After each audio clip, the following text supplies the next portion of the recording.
ನಮಗೆ ಮನೆ ಕೊಡಿ ಅಂತ ಹೇಳಿ ಮಹಿಳೆ ಕಣ್ಣೀರು ಹಾಕಿದ್ದಾರೆ. ಬೆಂಗಳೂರಿನ ಕರ್ನಾಟಕ ಗೃಹ ಮಂಡಳಿ ಎದುರು ಧರಣಿಯನ್ನ ಮಾಡಲಾಗಿದೆ. ರಾಜೀವ್ ಗಾಂಧಿ ವಸತಿ ಯೋಜನೆ ಮನೆಯನ್ನ ಬಯಸಿ ಜನರು ಕಂಗಾಲಾಗಿದ್ದಾರೆ. ಹಣ ಕಟ್ಟಿ 3-4 ವರ್ಷವಾದರೂ ಕೂಡ ಅವರಿಗೆ ಮನೆ ಸಿಕ್ಕಿಲ್ಲ. ಅಧಿಕಾರಿಗಳು ಲಂಚಕ್ಕಾಗಿ ಹೀಗೆ ಸತಾಯಿಸ್ತಾ ಇದ್ದಾರೆ. ವಸತಿ ಯೋಜನೆಯ ಎಂಡಿ ಜಿಬಿಎ ಆಯುಕ್ತರ ವಿರುದ್ಧವಾಗಿ ಕಿಡಿಕಾರಿದ್ದಾರೆ. ನೀವು ಕೂಡ ದೃಶ್ಯದಲ್ಲಿ ಗಮನಿಸ್ತಾ ಇರಬಹುದು. ಸಾಕಷ್ಟು ಜನ ಧರಣಿಯನ್ನ ಮಾಡ್ತಾ ಇದ್ದಾರೆ. ಪ್ರತಿ ಬಾರಿ ಪ್ರತಿಭಟನೆಯನ್ನ ಮಾಡಿದಾಗಲೂ ಕೂಡ ಒಂದೊಂದು ಡೆಡ್ಲೈನ್ ಅನ್ನ ನೀಡಿ ಕಳುಹಿಸ್ತಾರೆ. ಸುಳ್ಳು ಭರವಸೆಯನ್ನ ಕೊಟ್ಟು ಅಧಿಕಾರಿಗಳು ಈ ರೀತಿಯಾಗಿ ನಮಗೆ ಆಟ ಆಡಿಸ್ತಾ ಇದ್ದಾರೆ, ಸತಾಯಿಸ್ತಾ ಇದ್ದಾರೆ. ಅಂತಹ ಅಧಿಕಾರಿಗಳು ಸಸ್ಪೆಂಡ್ ಆಗಬೇಕು.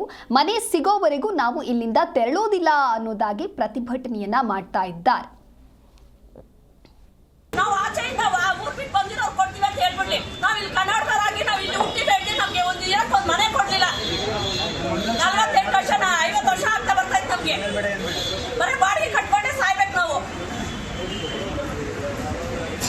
ಬಡವ್ರಿಗೆ ಮನೆ ಅಂತಾರೆ, ಬಡವ್ರಿಗೆ ಮನೆ ಅದು ಉಚಿತ ಮನೆ, ಫ್ರೀ ಮನೆ ಅಂತಾರೆ.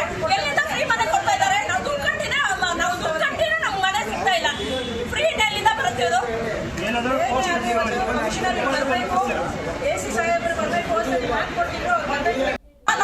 ನಾವು ಆಚೆಯಿಂದ ಊರ್ ಬಿಟ್ಟು ಬಂದಿರೋರು ಕೊಡ್ತೀವಿ ಅಂತ ಹೇಳ್ಬಿಡ್ಲಿ. ನಾವು ಇಲ್ಲಿ ಕನ್ನಡದವರಾಗಿ ನಾವು ಇಲ್ಲಿ ಹುಟ್ಟಿ ಬೆಳೆದಿ ನಮ್ಗೆ ಒಂದು ಮನೆ ಕೊಡ್ಲಿಲ್ಲ.